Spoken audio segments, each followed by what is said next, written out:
In front of me is Xiaomi 13 Lite, and today I would like to show you how you can add photos to text message on this device.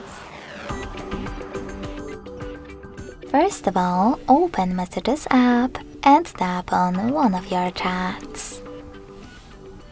Then click on this icon at the bottom left corner with a camera and a picture.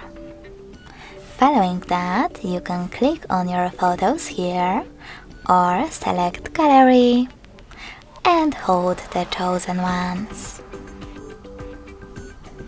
When you're ready, tap on Add at the top right corner. As you can see, my pictures are over here. In order to send them, just click on Send button. Thanks so much for watching. If you enjoyed this video, smash that like button, comment and subscribe. Bye!